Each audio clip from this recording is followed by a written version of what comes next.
नमस्कार दोस्तों, स्वागत है आपका अपने चैनल टारगेट बीपीएससी टीआरई में। दोस्तों, आज स्टेट के लिए प्रैक्टिस सेट के सीरीज जैसा कि आप जान रहे हैं कि चल रहा है, उसका आज टेस्ट सीरीज नंबर 4 आप लोगों के लिए लेकर आए हैं। तो बिना देरी किए हम डिस्कस पर चलते हैं। इससे पहले दोस्तों, आप लोग से छोटा सा रिक्वेस्ट है। मैं बार बार रिक्वेस्ट करता हूँ कि आप लोग हमारे चैनल को सब्सक्राइब कीजिए, लाइक कीजिए और शेयर कीजिए। तो चलिए बिना देरी किए स्टार्ट करते हैं दोस्तों। आज का पहला क्वेश्चन है, मादा पशुओं में बच्चे पैदा होते समय कौन सा हार्मोन अधिक सक्रिय होता है? तो इसका आंसर हो जाएगा दोस्तों B, oxytocin. Option number B answer हो जाएगा दोस्तों। अगला क्वेश्चन देखते हैं। अगला क्वेश्चन नंबर 2 कहता है दोस्तों कि निम्नलिखित में से कौन सी नस्ल संसार में सबसे अधिक दूध उत्पादन है? तो सबसे अधिक दूध उत्पादन में यहाँ हो जाएगा HF, जो कि हॉल्स्टाइन फ्रीजियन कहते हैं इसको। गाय की नस्ल है दोस्तों ये। तो गाय की अन्य नस्ल जैसे कि है कि साहिवाल है, देवनी है, जर्सी है, लाल सिंघी, सब गाय की नस्ल है।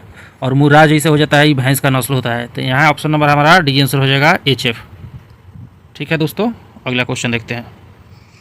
अगला क्वेश्चन हमारा कहता है, चलिए अगला क्वेश्चन पे चलते हैं। अगला क्वेश्चन 3 नंबर है कि गायों और भैंसों में एंथ्रेक्स फैलाने के लिए निम्न में से कौन सा प्रेरक एजेंट जिम्मेवार होता है? माने एंथ्रेक्स रोग किससे होता है? तो एंथ्रेक्स रोग सिंपल सा है, जीवाणु से होता है दोस्तों, बैक्टीरियल रोग है एंथ्रेक्स। 3 के बी आंसर हो जाएगा। अगला क्वेश्चन देखते हैं दोस्तों। अगला क्वेश्चन 4 नंबर कहता है कि गेहूं की बेकिंग गुणवत्ता किसके कारण होता है? तो गेहूं की बेकिंग गुणवत्ता जो है ग्लूटेन के कारण होता है दोस्तों। ऑप्शन नंबर बी आंसर हो जाएगा। ग्लूटेन एक प्रकार का प्रोटीन है जो गेहूं, राई, जौ और इत्यादि अनाजों में पाया जाता है। तो यहाँ ऑप्शन नंबर बी हमारा हो जाएगा ग्लूटेन। अगला क्वेश्चन देखते हैं दोस्तों। अगला क्वेश्चन नंबर 5 है। क्वेश्चन नंबर 5 कहता है कि धान के लिए सामान्यतः प्रयोग होने वाला खरपतवार नाशक है। तो हम लोग जानते हैं कि ऑप्शन नंबर 2,4D जो है खरपतवार नाशक है। खरपतवार नाशक का काम होता है दोस्तों कि खरपतवार के मार देता है, लेकिन फसल को क्षति नहीं पहुँचाता है। 6 नंबर अगला क्वेश्चन देखेंगे दोस्तों। 6 नंबर क्वेश्चन कहता है निम्नलिखित में से कौन सा हरित ईंधन का स्रोत है? हरित ईंधन से मतलब है दोस्तों कि तो हरित से संबंध है दोस्तों कि ये यानी कि ऑर्गेनिक किस्म से, यानी नेचर से हमें मिले, ना कि फैक्ट्री में तैयार हो चाहे किसी रसायन से बने। तो इसका आंसर करंज हो जाएगा। करंज को ही भविष्य का ईंधन भी कहा जाता है दोस्तों, आप जानते हैं। भविष्य का डीजल करंज को ही कहते हैं। अब भविष्य का ईंधन अगर पूछेगा तो हाइड्रोजन को कहते हैं। अगला क्वेश्चन 7 नंबर कहता है। 7 नंबर क्वेश्चन है कि हरित क्रांति के लाभकारी वरदान किन विशेष फसलों के लिए है? तो हरित क्रांति का लाभकारी जो है गेहूं और चावल के लिए था। ऑप्शन नंबर सी हो जाएगा। हरित क्रांति के विषय में जानते हैं आप दोस्तों कि हरित क्रांति के जनक MS स्वामीनाथन को कहा जाता है, और विश्व में हरित क्रांति का जनक का अगर पूछ लेगा तो नॉर्मन बोरलॉग को कहा जाता है। तो चलिए अगला क्वेश्चन देखते हैं। 8 नंबर, ज़्यादा डिस्कस नहीं करेंगे, वीडियो लंबा हो जाएगा। पौधों का कौन सा भाग फूल बनने के उद्दीपन ग्रहण करता है? यानी कि फूल किस पौधे के किस भाग से बनता है? 8 नंबर क्वेश्चन है। तो फूल जो है पर्ण जो भाग होता है, ऑप्शन नंबर जो यहाँ सी आप देख रहे हैं दोस्तों, यही है, पर्ण से फूल बनता है, और प्रांकुर से जो तना बनता है, तना कह देगा तो प्रांकुर से बनता है। अगला क्वेश्चन 10 नंबर देखते हैं दोस्तों। तो 10 नंबर क्वेश्चन आपका कहता है, 9 नंबर क्वेश्चन है कि एक पारिस्थितिकी तंत्र के विभिन्न घटकों से होकर पोषक तत्वों का गुजरना कहलाता है। तो इसका आंसर हो जाएगा जैव भू रसायन चक्र, यानी कि option number A. Option number A answer हो जाएगा। एक पारिस्थितिकी तंत्र विभिन्न घटकों से होकर पोषक तत्वों का गुजरना जैव भू रसायन चक्र कहलाता है। अगला क्वेश्चन देखते हैं 10 नंबर। इको मार्क उन भारतीय उत्पादों को दिया जाता है जो इको मार्क, आप जान रहे हैं दोस्तों कि पर्यावरण के प्रति जो मैत्रीपूर्ण यानी कि फ्रेंडली पर्यावरण के प्रति होता है, उसके लिए इको मार्क दिया जाता है। और भी कई प्रकार के मार्क होते हैं, आइए देख लेते हैं उनको। जैसे पर्यावरण के अनुकूल के लिए इको मार्क हो गया। इको मार्क 1991 में प्रारंभ किया गया था भारतीय मानक ब्यूरो द्वारा। होल मार्क होता है जैसे गहना के शुद्धता दिखाता है दोस्तों। ये सब और आगे क्वेश्चन देखेंगे। 11 नंबर क्वेश्चन कहता है दोस्तों कि निम्नलिखित में से कौन सा एक जीवाणुविक क्रिया द्वारा अपघटित नहीं होता है? तो 11 का ऑप्शन हो जाएगा बी, प्लास्टिक पदार्थ हम लोग जानते हैं दोस्तों कि जीवाणुविक क्रिया द्वारा कभी नष्ट नहीं होता है, जबकि जंतु के लाश हो या चाहे वनस्पति अवस्था चाहे फूल अपशिष्टि सब सड़ गल जाता है, लेकिन प्लास्टिक कभी नहीं गलता है। 12 नंबर क्वेश्चन कहता है मानक गतिविधियों से परिवर्तित पर्यावरण कहलाता है। तो मानक गतिविधियों से एंथ्रोजेनिक पर्यावरण जो है, एंथ्रोपोजेनिक जो 20 नंबर आपका आंसर है, ये एंथ्रोपोजेनिक पर्यावरण हो जाएगा। अगला क्वेश्चन 13 नंबर देखते हैं। 13 नंबर क्वेश्चन कहता है दोस्तों कि किसी एकल जाति यानी स्पीसीज व उसके आवास के पर्यावरण घटकों का अध्ययन क्या कहलाता है? तो ये कहलाता है पारिस्थितिकी, यानी कि एकल कह रहा है इसलिए पारिस्थितिकी हो जाएगा दोस्तों। अगला क्वेश्चन देखते हैं। अगला क्वेश्चन 14 नंबर कहता है दोस्तों कि भूकंप के केंद्र के ठीक ऊपर पृथ्वी की सतह पर स्थित बिंदु कहते हैं। तब ठीक ऊपर जो अधिकेंद्र कहलाता है दोस्तों, ये ऑप्शन नंबर ए हो जाएगा। जो भूकंप का जो अध्ययन है इसको कहते हैं सिस्मोलॉजी दोस्तों। अब भूकंप की तीव्रता जिससे नापा जाता है, तीव्रता सिस्मोग्राफ से दर्शाया जाता है, नापते हैं रिक्टर स्केल से। जो अधिकेंद्र जो है तो उत्पन्न स्थान होता है। अगला क्वेश्चन देखते हैं दोस्तों 15 नंबर क्वेश्चन कहता है दोस्तों कि निम्न में से कौन गर्म जलधारा है? यहाँ 15 का ऑप्शन नंबर आपका डी हो जाएगा, अल नीनो। तो गर्म जलधारा हम बोल देते हैं आपको दोस्तों। अल नीनो जो है प्रशांत महासागर की गर्म जलधारा है। जो गर्म जलधारा की और भी है कि गल्फ स्ट्रीम, क्यूरोसिबो, अगुहास, ब्राज़ील की धारा, ये सब गर्म होता है। और ठंडा जलधारा है हम्बोल्ट, लेब्राडोर, फॉकलैंड, किनारी, आयोसीबो, ये सब ठंडी जलधारा है। चलिए अगला क्वेश्चन देखते हैं दोस्तों 16 नंबर क्वेश्चन कहता है दोस्तों कि चावल उत्पादन में विश्व का प्रथम स्थान किस देश का है? तो चावल में चीन ही सबसे ज़्यादा चावल विश्व में उग जाता है। तो यहाँ ऑप्शन नंबर हमारा क्या हो जाएगा? ए। 16 के ए हो जाएगा। गेहूँ भी कहेगा तो चीन उत्पादन है, मक्का अमेरिका है, गन्ना ब्राज़ील उग जाता है, आप जानते हैं दोस्तों। अगला क्वेश्चन देखते हैं। किस ग्रह के घूर्णन की दिशा पूरब से पश्चिम है? तो जो पूरा शुक्र और अरुण जो है दोस्तों कि पूरब से पश्चिम घूमता है और बाद बाकी सभी पश्चिम से पूरब घूमता है। तो पूरब से पश्चिम शुक्र और अरुण। तो शुक्र और अरुण में हम पहले देखेंगे कि इसमें है क्या। अरुण तो नहीं है लेकिन शुक्र है ऑप्शन में, तो शुक्र ऑप्शन नंबर बी आंसर हो जाएगा। अगला क्वेश्चन देखते हैं दोस्तों। अगला क्वेश्चन नंबर होगा हमारा 18 नंबर कहता है कि सूर्य और पृथ्वी के बीच चंद्रमा आ जाने पर निम्न में से कौन सी घटना होती है? तो देखिए जब चंद्रमा बीच में आ जाएगा, बीच का सिर्फ याद रखिएगा, चंद्रमा बीच में आ जाएगा तो सूर्य ग्रहण, और पृथ्वी बीच में आ जाएगा तो चंद्र ग्रहण। इतने याद रखना है आपको, बाकी तो दोनों अगल बगल में रहेगा ही। तो ये 18 के बी सूर्य ग्रहण हो जाएगा। अगला क्वेश्चन देखते हैं दोस्तों 19 नंबर क्वेश्चन कहता है, देख सकते ये कृषि को उद्योग को दर्जा देने वाला भारत का प्रथम राज्य कौन है? तो इसका आंसर हो जाएगा 19 के महाराष्ट्र, जो कि 1977 में कृषि को उद्योग का दर्जा दिया था। तो option number D. Option number कितना हो जाएगा दोस्तों? महाराष्ट्र, डी में। अगला क्वेश्चन देख लेते हैं। अगला क्वेश्चन है कि किस प्रकार की वस्तु पर स्टार रेटिंग की प्रणाली प्रयोग में लाई जाती है?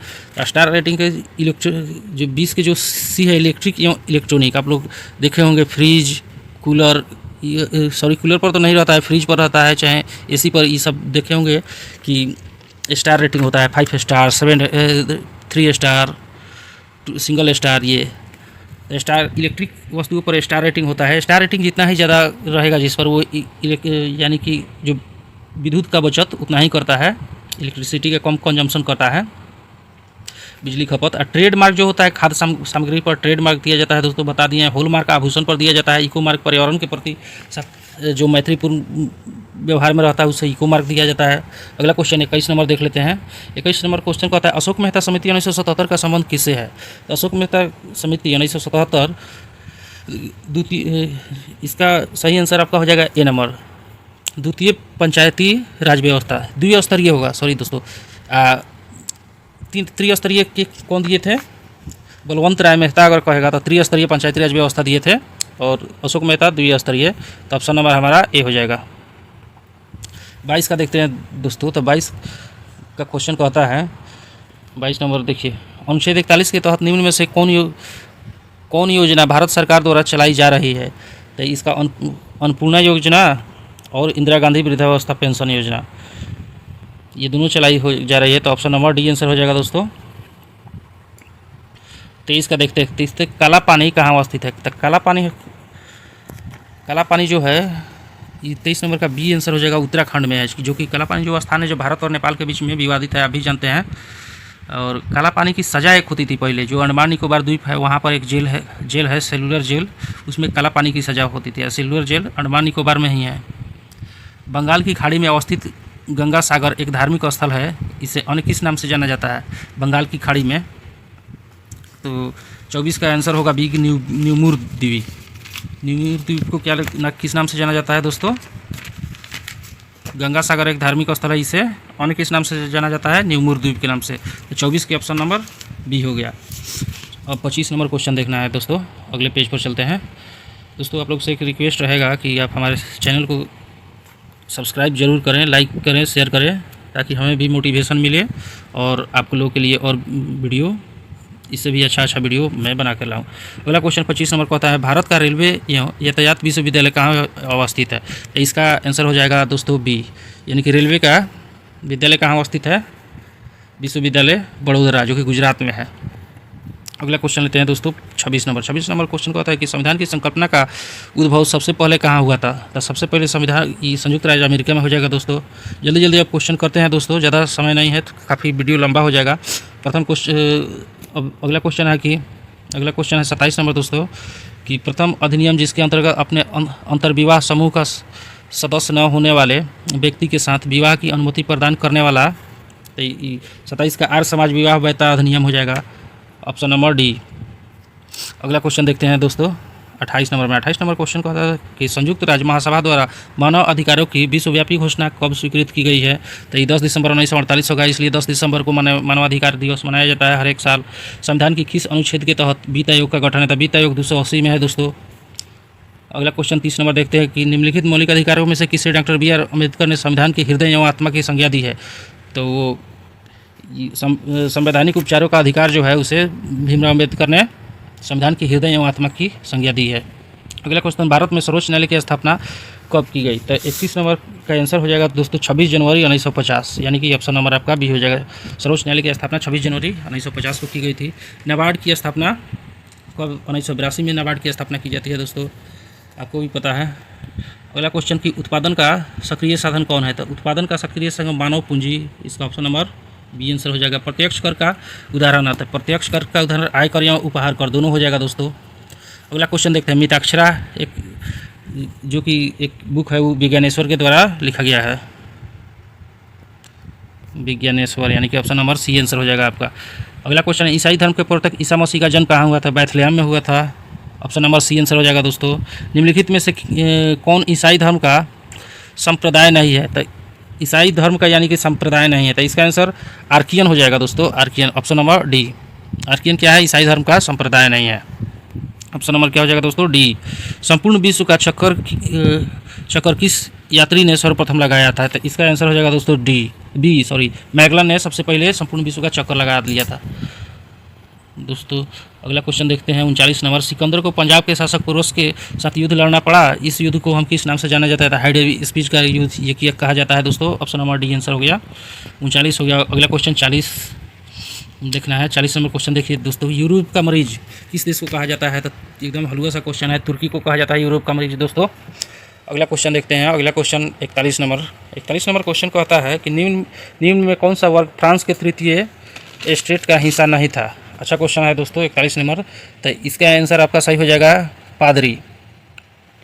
कृषक भी था, मजदूर वर्ग भी था और वकील भी था, यानी कि पादरी, ऑप्शन नंबर सी इसका आंसर हो जाएगा पादरी। अगला क्वेश्चन देखते हैं। अगला क्वेश्चन कहता है 42 कि 1791 में महिला एवं नागरिक अधिकार घोषणा पत्र किस महिला ने तैयार किया? तो इसका सही आंसर हो जाएगा ओलियम्प दी गोजेस, यानी कि ऑप्शन नंबर सी, ओलियम्प दी गोजेस। अगला क्वेश्चन देखिए, सप्तवर्षीय युद्ध के परिणाम स्वरूप निम्न में से कौन से देश की फौजों की हार हुई? तो इसका सही आंसर हो जाएगा फ्रांस और ब्रिटेन के बीच हुआ था सप्तवर्षीय युद्ध 56 से 63 तक, जिसमें फ्रांस हार गया और ब्रिटेन की विजय हुई थी। 43 यानी इसका आंसर डी हो जाएगा दोस्तों। अगला देखते हैं, अगला क्वेश्चन है 44, प्रथम अफीम युद्ध 39 से 42 ईस्वी का समापन करने वाली संधि कौन थी? तो इसका आंसर हो जाएगा नानकिन की संधि, यानी कि ऑप्शन नंबर ए, अफीम युद्ध नानकिन की संधि के द्वारा समाप्त हुआ था। अगला क्वेश्चन है दोस्तों कि यूटोपिया का लेखक कौन है? तो यूटोपिया जो बुक है उसके लेखक है Thomas More, option number A हो जाएगा दोस्तों, थॉमस मोर।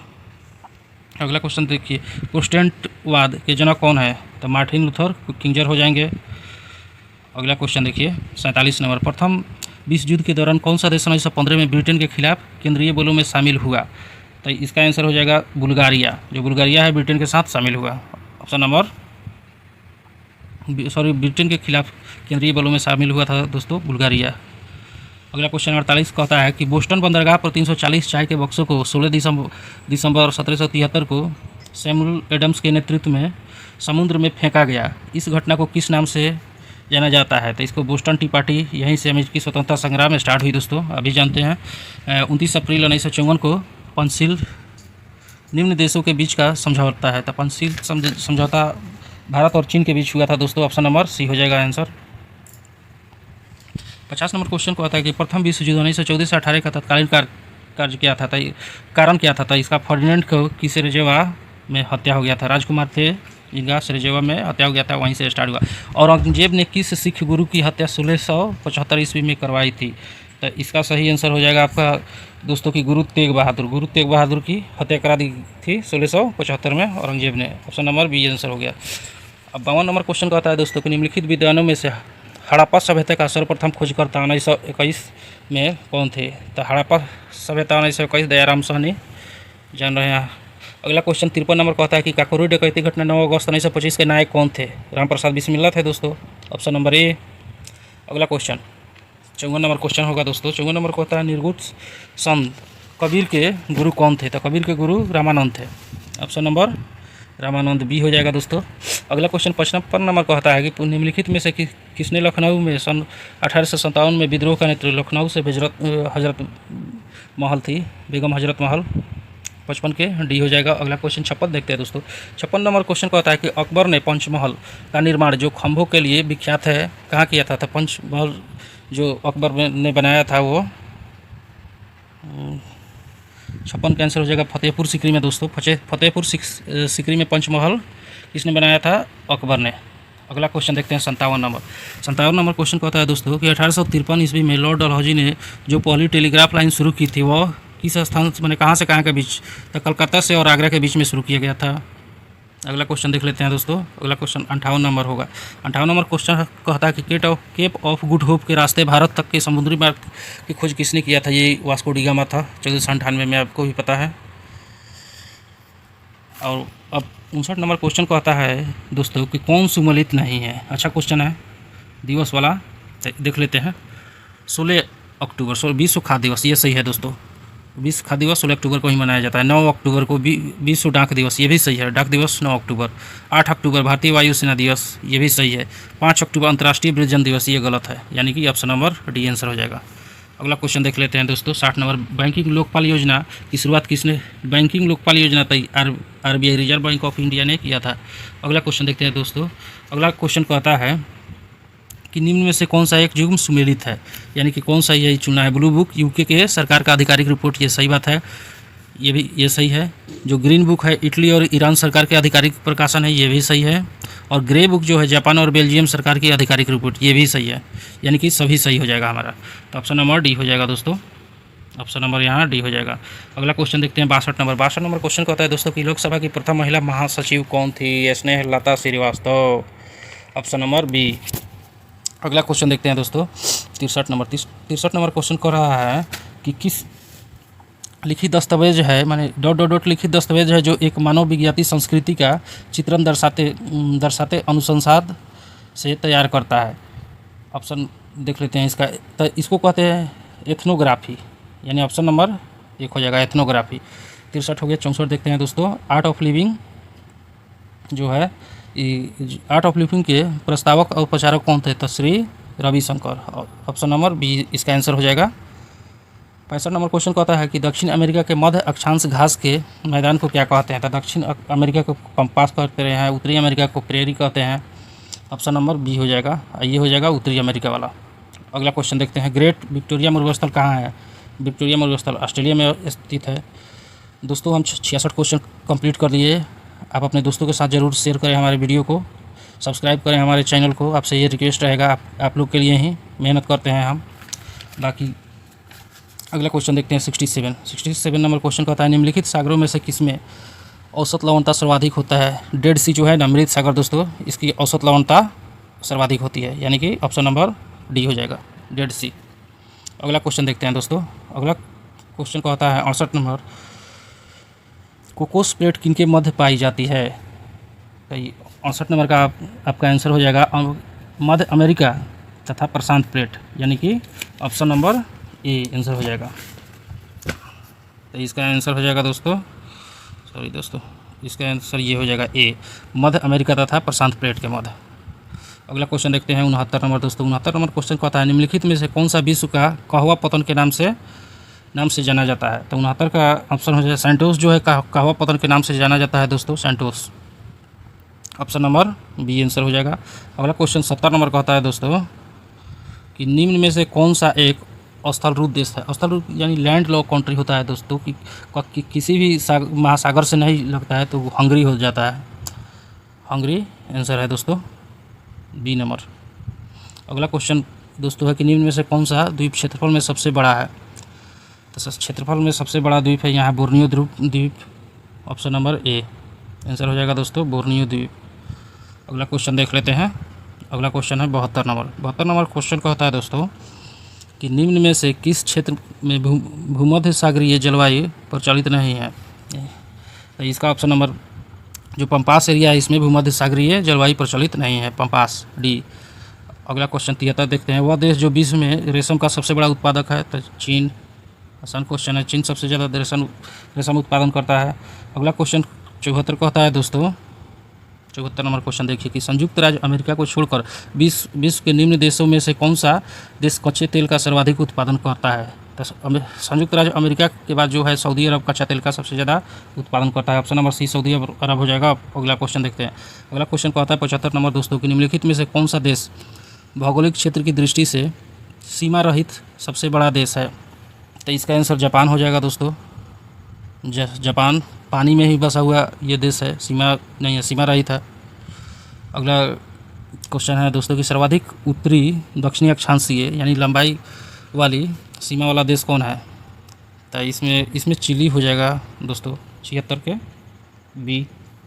अगला क्वेश्चन देखते हैं दोस्तों कि निम्न में से कौन से बॉन्ड द्वारा भारतीय संस्थान विदेशी बाज़ारों से विदेशी मुद्रा के बजाय रुपए में पैसा जुटा सकते हैं। तो 77 का आंसर हो जाएगा दोस्तों कि मसाला बॉन्ड, यानी कि ऑप्शन नंबर बी, मसाला बॉन्ड। अगला क्वेश्चन देखते हैं दोस्तों, कैशलेस लेन देन को बढ़ावा देने के लिए भारत सरकार द्वारा किस समिति का गठन किया गया। ये जो 78 का हमारा आंसर सही आंसर हो जाएगा नीरज कुमार गुप्ता समिति दोस्तों, option number D, Neeraj Kumar Gupta समिति, ऑप्शन नंबर डी आंसर हो जाएगा इसका, कैशलेस वाला। 79 कहता है दोस्तों क्वेश्चन कि निम्न उपायों में से कौन सा भारतीय भुगतान संतुलन स्थिति को सुधारने में सक्षम नहीं है। तो ये इसका आंसर निर्यात पर अधिक कर लगाने, यानी निर्यात पर ज़्यादा कर लगाएंगे हमारा प्रोडक्ट है बेचा नहीं पाएगा, इसलिए भुगतान संतुलन के लिए अच्छा नहीं है। ज़्यादा कर लगा देंगे निर्यात पर दोस्तों तो हमारा जो प्रोडक्ट है हमारे देश का वो विदेश में ज़्यादा नहीं जाएगा, तो संतुलन नहीं ना बनेगा, उसका तो हम लेंगे। किस अर्थशास्त्री ने भारत में सबसे पहले वैज्ञानिक दृष्टि से राष्ट्रीय आय की गणना की है। तो इसका आंसर सही हो जाता है दोस्तों बी नंबर, BKR राव। 80 को क्वेश्चन हम लोग देख लिए दोस्तों। 81 क्वेश्चन देखते हैं। 81 नंबर क्वेश्चन कहता है दोस्तों कि 2011 की जनगणना के अनुसार 2001 से 11 तक दशक में जनसंख्या वृद्धि की प्रतिशत कितना 17.64% वृद्धि हुआ था। बहुत पुराना क्वेश्चन है दोस्तों। इसका सही आंसर हो जाएगा दोस्तों राजा चेलैया समिति, तो ऑप्शन नंबर बी हो जाएगा। 83 नंबर क्वेश्चन देख लेते हैं दोस्तों। 83 नंबर क्वेश्चन कहता है हमारा कि भारत में पहली पंचवर्षीय योजना का आधार था हेराल्ड मॉडल पर आधारित था पहला। काफ़ी लंबा वीडियो हो गया दोस्तों, जल्दी जल्दी लेखानुदान बना है तो 84 के सी ऑप्शन हो जाएगा आपका कि बजट पारित लंबित होने के कारण निधि आवंटन हेतु, ऑप्शन नंबर सी 84 का आंसर हो जाएगा दोस्तों। 85 देखते हैं। 85 भारतीय संविधान दिवस कब मनाया जाता है। तो 26 नवंबर को भारतीय संविधान दिवस मनाया जाता है। अगला क्वेश्चन देखते हैं 86 नंबर। 86 नंबर क्वेश्चन कहता है दोस्तों कि भारत सरकार का कौन सा अधिकारी सदस्य न होते हुए भी भारतीय संसद की कार्रवाई में भाग ले सकता है। तो अटॉर्नी जनरल इसका आंसर हो जाएगा दोस्तों बी नंबर। अगला क्वेश्चन देखते हैं। अगला क्वेश्चन 87 नंबर कहता है दोस्तों कि भारतीय संविधान के भाग 4 में निर्देशित सिद्धांतों में से निम्न में से कौन से सूचीबद्ध है, यानी कि समान कार्य के लिए समान वेतन। तो भाग 4 में यह है समान कार्य समान वेतन, आर्टिकल 39 में आता है दोस्तों। समान नागरिक संहिता 44 में आता है, यानी कि 1 और 2 दोनों हो जाएगा दोस्तों सही, यानी कि बी नंबर ऑप्शन 1 और 2 दोनों। 88 देखते हैं दोस्तों कि उन मौलिक अधिकारों का चयन करें जो भारतीय नागरिकों को प्राप्त है परंतु गैर नागरिकों को प्राप्त नहीं है, यानी कि कौन भारतीय को मिलता है लेकिन गैर भारतीय को नहीं मिलता है। तो इसका सही आपका पॉइंट देख लेते हैं दोस्तों, भारत एवं अभिव्यक्ति की स्वतंत्रता, तो ये भी सही है दोस्तों। कानून की और 3 अल्पसंख्यकों के अधिकार, यानी कि 88 के 1 और 3 दोनों आंसर हो जाएगा option number A. Option number क्या हो जाएगा दोस्तों? ए। 89 देखते हैं, भारत में ब्लॉक स्तर पर बनी पंचायत समिति केवल क्या है? तो 89 के समन्वय एवं पर्यवेक्षित प्राधिकारी, यानी ऑप्शन नंबर सी आंसर हो जाएगा दोस्तों। 90 देखते हैं, 90 नंबर क्वेश्चन कहता है दोस्तों कि एक एमपी की सीट को रिक्त घोषित किया जा सकता है यदि वह सदन में 2 माह लगातार अनुपस्थित रहे या 60 दिन। 90। 91 नंबर क्वेश्चन देखते हैं दोस्तों। 91 नंबर क्वेश्चन कहता है कि उच्चतम न्यायालय के व्यवस्था अनुसार निजी भवनों के ऊपर राष्ट्रीय झंडे को फहराना सभी मतलब कि नागरिकों का मौलिक अधिकार हो गया है, किस आर्टिकल के तहत? संविधान के अनुच्छेद 19 के 1 के ए हो आंसर हो जाता है दोस्तों। 92 का होता है दोस्तों, 92 का होता है कि मिलान करना है संघ सूची, तो यानी संघ सूची में कितना प्रविष्टियाँ हैं? तो संघीय सूची में 97 हो जाएगा दोस्तों। संघ सूची में कितना रहता है? 97। राज्य सूची में आपका हो जाएगा 66। समवर्ती सूची 47। तो इसका आंसर हो जाएगा 1 2 के 3 1 3 2, ये ऑप्शन नंबर बी हो जाएगा दोस्तों हमारा आंसर। ऑप्शन नंबर बी देखिए, 1 3 2 यही है। अगला क्वेश्चन 93 देख लेते हैं दोस्तों कि एक नया राज्य बनाने में संवैधानिक संशोधन के कौन से बहुमत चाहिए? यानी साधारण विधेयक से भी नया राज्य बनाया जा सकता है। अगला क्वेश्चन देख लेते हैं 94 नंबर क्वेश्चन कहता है दोस्तों कि भारतीय संविधान की प्रस्तावना में समाजवादी शब्द किस संशोधन के तहत जोड़ा गया? तो इसका सही आंसर हो जाएगा समाजवादी शब्द जो जोड़ा गया है दोस्तों 42वें संविधान संशोधन के तहत। 95 कहता है दोस्तों कि संसद के दोनों सदनों के समक्ष वार्षिक वित्तीय विवरण किस अनुच्छेद के अंतर्गत प्रस्तुत किया जाता है? यानी कि बजट का बात कर रहा है दोस्तों, बजट अनुच्छेद 112। 95 का हो गया अनुच्छेद 112 दोस्तों। 96 देखते हैं, प्रजातीय भेदभाव किसका उल्लंघन है? 96 के डी नंबर आंसर हो जाएगा दोस्तों कि सामाजिक समानता या सामाजिक न्याय का सिद्धांत, ये डी नंबर ऑप्शन हो जाएगा दोस्तों। 97 देखते हैं कि निम्नलिखित में से गलत बयान कौन सा है? 97 का सही आंसर हो जाएगा बी दोस्तों कि लोकतंत्र सामाजिक विभेद के आधार पर देश में विखंडित करने के सहायक होता है, ये बी नंबर आंसर हो जाएगा दोस्तों। 98 देखते हैं, 98 नंबर क्वेश्चन, किसी राज्य की विधानसभा में अधिकतम सदस्य कितने हो सकते हैं? राज्य की विधानसभा में अधिकतम 500 सदस्य हो सकते हैं दोस्तों, यानी कि ऑप्शन नंबर सी आपका आंसर हो जाएगा। 99 क्वेश्चन कहता है कि सांप्रदायिकता का सही अर्थ क्या है? सांप्रदायिकता का सही अर्थ है अपने धर्म को सभी धर्मों से श्रेष्ठ समझना, बी ऑप्शन नंबर बी हो जाएगा दोस्तों सांप्रदायिकता का अर्थ। अगला क्वेश्चन है कि सर्वोच्च संप्रभुता किसका अनिवार्य लक्षण है? इसका आंसर राज हो जाएगा दोस्तों, सर्वोच्च संप्रभुता। बहुत बहुत धन्यवाद दोस्तों वीडियो को देखने के लिए, और आपसे फिर लास्ट में एक बार रिक्वेस्ट करेंगे कि हमारे चैनल को सब्सक्राइब कीजिए, लाइक कीजिए और दोस्तों में शेयर कीजिए ताकि उन्हें भी बेनिफिट हो, और हम अपने चैनल के माध्यम से इसी प्रकार के अच्छे सेट प्रैक्टिस कराते रहेंगे। Thank you very much.